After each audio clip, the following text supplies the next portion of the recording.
Being informed about the framework where you want to do business is a determining factor of your success. So let's first talk about the cultural dimensions in the US.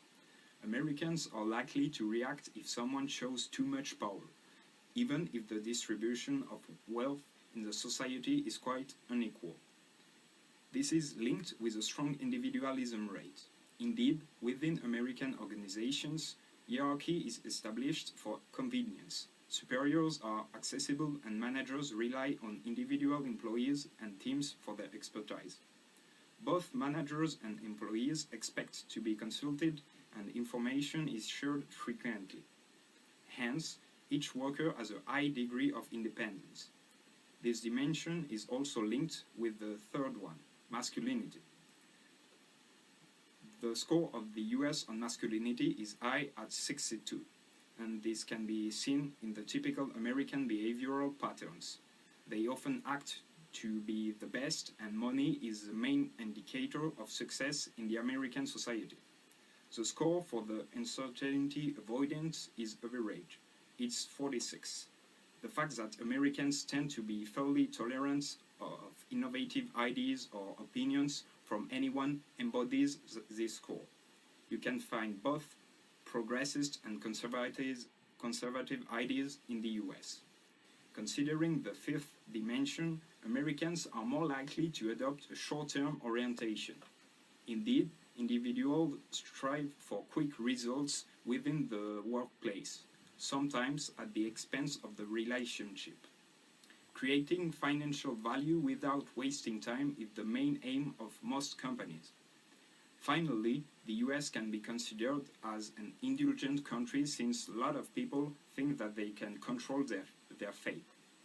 Despite the fact that Americans do not hesitate to play hard, the numerous regulations and laws show a will to control these desires. Now that you have a clear framework, I will give you the key aspects that you have to keep in mind if you want to do negotiation in the US or with American people. There is probably a greater diversity of business cultures and styles in the United States than in any other country in the world, and that's why it's pretty difficult to be ready for it. Some Americans might be tolerant concerning a lack of knowledge of the best practices, but a lot of them will be upset, and that's not good for the business. You have to take into account that a lot of American people have never left the country, so their knowledge about the other cultures is often limited. By the way, if you have to do business with women, they are generally treated as equals in the business situations. The practices depend on the region where you are. For instance, competitiveness and aggressiveness in business can be stronger in the Northeast and at the West Coast than they are in the rest of the country. Californian people are used to dealing with foreigners, so they will be more open-minded. Same for people from big cities. A huge part of the population is foreign-born, so it's really important to treat everyone the same and not adopt discriminatory behaviors, even unintentionally. There are not only differences between the regions, but also between the industries and sometimes between the companies of the same industry. That's why you will always have to study each company before negotiating with it. US culture strongly encourages individualism. However, American people do think that fairness is really important and might be aggressive if they think that you are wasting their time. Fairness doesn't mean loyalty, so keep in mind that you can be replaced at any time, even if you are a long-term partner. They will prefer a partner with better short-term financial opportunities. Indeed, in the US, money is a key priority and monetary aspects tend to dominate most arguments, so do not focus too much on social formalities. Some tips about communication now. Be aware of the differences between American English and British English. Americans tend to speak louder to show their dominance, and they don't like silences, so the negotiation will be noisy. Moreover, they are very expressive. Body language is very important, so you should check the meaning of each one to be prepared. For example, you should often make eye contact with the other negotiator without staring at him. You also have to know some formalities about the meetings. Scheduling meetings is almost all the time mandatory. Dress codes can be somewhat more casual than elsewhere, but you must be neat. Do not be late and do not forget to be polite, even if the atmosphere is often relaxed, because Americans enjoy establishing personal contact by talking about the everyday life topics at the beginning of the negotiation. The negotiation is usually quite short and they play around it to put some pressure on you. A significant thing to highlight is the fact that a lot of negotiations are actually phone calls. Most people in the United States are very task-focused. They may not be willing to make concessions only for the sake of a relationship. However, they prefer a win-win result. Concerning the sharing of information, Americans do like fairness, as I said previously, so they will often not lie, but they may hide some information that could be negative for them. Furthermore, they can use tricky and pressure techniques, so try to be informed about it to avoid getting trapped. As you saw, negotiating in the US is not as simple as it looks. So thank you for listening. I hope this overview will be useful for you, but do not forget that the best way to be prepared for a specific meeting is to do some researches before it.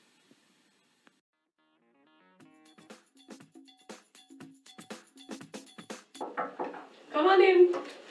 Hi, I'm Hi. Morgane. Hello. Hello. Hi. Have a seat. Thank you. Hi, so I'm Caroline Freeman, and this is my colleague Morgan Johnson, and we're here with Acquia Solutions today. We're really excited to meet you. How are you? Well, very fine, thank you. So I'm Alex Smith, and this is Ashley Wolf, our marketing director. Thank you for having us today. Your offices are absolutely lovely, very convenient. Thank you. I just had it redecorated.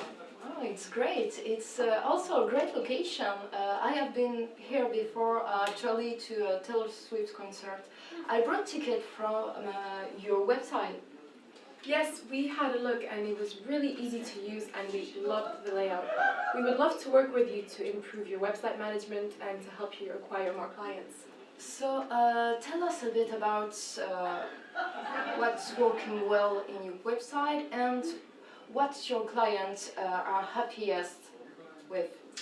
Well, the website is basically a leverage to drive consumer engagement as well as create awareness for each of our clients' brands. So our main objective is to deliver an amazing digital experience to each of our clients. Yes, actually our clients really appreciate the website's design, the community management and the website's responsiveness. They also love the flexibility to create the personal brand touches they each deserve. Exactly. However, this level of service takes a lot of time and a lot of resources to achieve. Okay, so from our understanding, it seems like your website, delivering your website in a timely fashion and improving efficiency is one of your main objectives. Indeed, we have actually had the same CMS since our launch, and we have now reached saturation since our number of clients keeps increasing. Okay, and what impact has this had on your business? As a result of the slow launch time, we have been losing site traffic from fans, which has impacted our revenues. Okay, and you have a platform to manage all your website? Actually, that's a good question. We do have a platform, but it's not efficient because we cannot jump from one site to another. So a possibility to centralize everything on the platform to better manage and update our websites would really help us. But you would like a solution to improve your website time delivery, your website management, improve the CMS, and improve fan site traffic. Overall, you would like the platform to centralize all your website, allowing you to update and manage them more efficiently, right? Yes, exactly. So let us tell you a little bit about what we do. We're the leading provider of cloud-based digital experience management solutions, and we offer services to more than 4,000 clients worldwide. And a partnership with us will allow you to have the fastest way to deliver and govern digital sites globally, and your digital team will become a trusted and valued service provider with us. So let me show you now one of our website right here. So here we have an example of a website that uses our cloud system. As you can see, it's simple, easy, and really intuitive, I guess. There are here some tabs to manage all the website and all the different websites. Through this, our client has managed to reduce their website delivery times by 60%. Perfect. I mean, this looks really great. However, we have recently had problems regarding compliance with government's regulations, meaning we kind of require legal support as well. Well, actually, that's not a problem because we have a compliance team right within our organization, and they they ensure that our clients meet government regulations at all times. Well, this all sounds too good to be true, actually.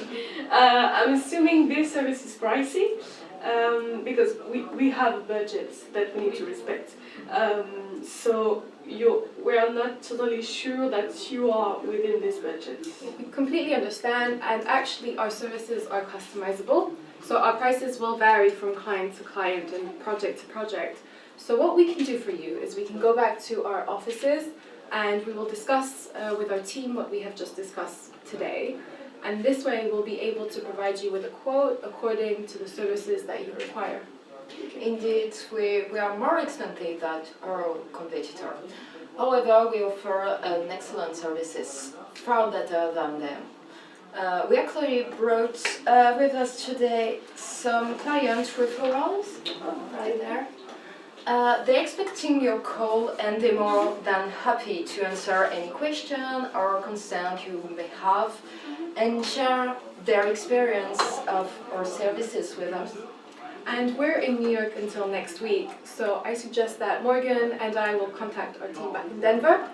And Alex, we can schedule a meeting with you to discuss a proposal for Thursday. Is lunch or dinner more convenient for you? Dinner sounds great. Okay, perfect. How does Nobu sound? Fantastic. Actually, that's my favorite place in town. Okay, very well. We'll send you an email confirming the details for dinner on Tuesday. This is my business card in case of problem. Well, thank you for your time. Thank you Yeah, we very really much. Our appreciate it. pleasure. It was really great meeting you guys, and we are very excited to work with you. And Thank you so thank you much. so much. Bye. Thank you. Bye. Thank Have a you. good day. Glad of it. Thank Bye. you. Bye. As seen previously, our customer seems to be supportive, which means that he gives the appearance of being quiet and reserved. People with supportive communication style traits display their feelings, but not in the assertive manner common to the emotive individual. Then they listen attentively to other people with skills that come naturally and can be a great asset in selling. Moreover, they tend to avoid the use of power. Whereas the directive person may rely on power to accomplish tasks, the supportive person relies on friendly persuasion. That's why we seek to show the better way to interact with this kind of person. First, be relaxed, agreeable, cooperative, and show appreciation. They will feel more confident, then be logical and systematic. Provide a secure environment, show them they are important, and use sincere appreciation. Now we will study best practices in negotiation. First, believe in win-win, mutual gain. Win-win is an attitude, not an outcome. Examining each side's interest instead of their position can make solutions easier to find. For every interest, there usually exist several possible options that could satisfy it. Differing but complementary interests can also form the basis for mutually acceptable agreements. The interests underlying a person's position are often not clear. They may be unexpressed or inconsistent with their clearly stated position. Try to discover the underlying interests of the other side. Then, if misunderstanding exists, work to improve communication. So summarize early and use reformulation. You must put yourself in the other person's shoes to understand the problem from their way of thinking. Understanding is not the same as agreeing. One can understand perfectly and completely disagree. Give them a stake in the outcome by making sure they participate in the process. Then recognize and understand emotions, theirs and yours. Don't react to emotional outbursts. Use symbolic gestures. Whatever you say, you can expect that the other side will almost always hear something different. Listen actively and acknowledge what's being said. Speak to be understood. Speak about yourself, not about them. Describe the problem in terms of its impact on you. Speak for a purpose, not the purpose of your outcome. Then, if you want the other side to take your interests into account, explain to them what the interests are. Make your interests come alive. Be specific. Acknowledge their interests as part of the problem and be sure to show you appreciate their interests if you want treatment in like kind. Be concrete but flexible. Show you are attacking the problem, not people, and give positive support to the humans on the other side, equal in strength to the vigor you fight the problem. However, each culture is different and you must act in a different way with Americans. Dealing and doing business with Americans can be frustrating. They think differently, they can be arrogant, the timing of business is often different, and building relationships can be difficult. But America is the biggest market in history, and if you want your part of it, you'd better know the ins and outs of the system. Americans have a sense of time urgency. Time is money. They want results and they want them quickly. They do not want to negotiate for a long extended period of time. Do you know how you can use this insight to gain an edge in your negotiation? Try to extend the amount of time that the negotiation takes. They might be more likely to make concessions.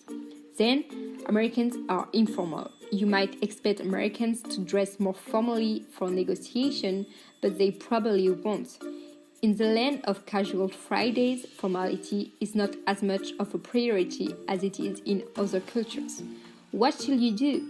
Don't be thrown off. Either dress casually, don't take it as a sign of disrespect. Third, age doesn't necessarily indicate status. In your negotiation with an American company, you might find yourself head-to-head with a young prodigy not more than 30 years of age. Being promoted in the American workplace is often more about having skills than having a certain number of years with the company under your belt. Then, Americans hate silence. This is an area that you can capitalize on if you are from a culture like Japan, where silence is used as a strategic and conscious choice. Then, they will interrupt you. As American culture is less structured around hierarchy, the floor is open for anyone to contribute. There is not an order that people need to follow in terms of who talk when. If you are negotiating as a group, be ready for contribution from anyone at any time and expect to be interrupted and cut off. So be confident and good luck.